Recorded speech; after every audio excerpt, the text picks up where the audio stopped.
Hi everyone, నేను మీకు ఈరోజు ఇంపార్టెంట్ అయినటువంటి కరెంట్ అఫైర్స్ గురించి చెప్పబోతున్నాను.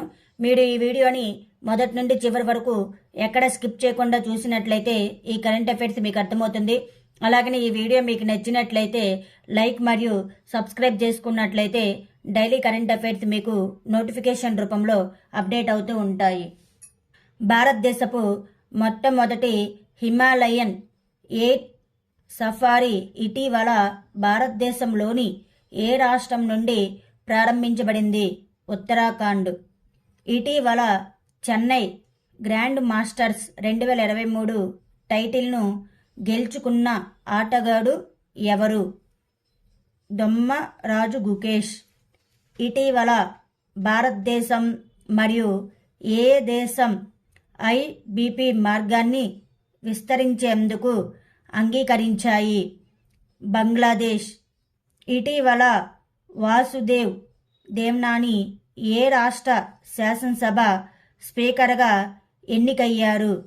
రాజస్థాన్. భారతదేశపు మొట్టమొదటి గైరోకాప్టర్ ఎయిర్ సఫారీ టూరిజం ఇటీవల ఎక్కడ ప్రారంభమవుతుంది? ఉత్తరాఖండ్. ఇటీవల ఏ రాష్ట్ర ముఖ్యమంత్రి మొదటి ఇంట్రా డిస్ట్రిక్ట్ చార్టర్ సర్వీసును ప్రారంభించారు? ఉత్తరప్రదేశ్. ప్రపంచంలో అత్యంత పురాతనమైన కోట ఇటీవల వార్తల్లో కనిపించిన అమ్నా కోట ఏ దేశంలో ఉంది? రష్యా. భారతదేశంలోని ఏ సంస్థ భారతీయ విద్యా సంస్థలు మరియు పరిశ్రమల కోసం నిర్మాణ విశ్లేషణ సాఫ్ట్వేర్ ఫీస్ట్ని రూపొందించింది? ఇస్రో. ఇటీవల కొలంబో సెక్యూరిటీ కాన్క్లేవ్ ఏ దేశాలు ప్రస్తుత సభ్యులను సూచిస్తుంది? భారతదేశం, శ్రీలంక, మాల్దీవులు మరియు మారిషస్. జమ్మూ కాశ్మీర్లోని యూటీ నుండి రామ్సర్ సైట్లలో దేనిని క్వీన్ వెట్లాండ్ ఆఫ్ కాశ్మీర్ అని కూడా పిలువబడుతుంది? హోకర్సర్ వెట్లాండ్. ఇటీవల క్రానిక్ వేస్టింగ్ డిసీజ్ వార్తల్లో నిలిచింది.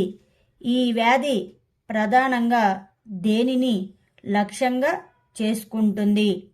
జింక. ఇటీవల Vikram Sarabhai space centre feast సాఫ్ట్వేర్ను ప్రారంభించింది. ఇది దేనికి సంబంధించినది? నిర్మాణాల విశ్లేషణ. యూజీసీ ఏ డిగ్రీని రద్దు చేసింది? MPhil degree. Reserve bank of India standing deposit ఫెసిలిటీని ఎందుకు ఉపయోగిస్తుంది? లిక్విడిటీని గ్రహించి ద్రవ్యోల్బణాన్ని నియంత్రించడానికి. డిసెంబర్ 2023లో చట్టవిరుద్ధమైన సంఘంగా దేనిని ప్రకటించింది? Muslim League Jammu Kashmir.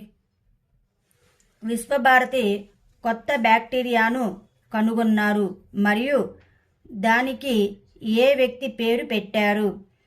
Rabindranath Tagore. Multi launch rocket system ఫతా-2 యొక్క విమాన పరీక్షను ఏ దేశం విజయవంతంగా నిర్వహించింది? పాకిస్తాన్ దేశం.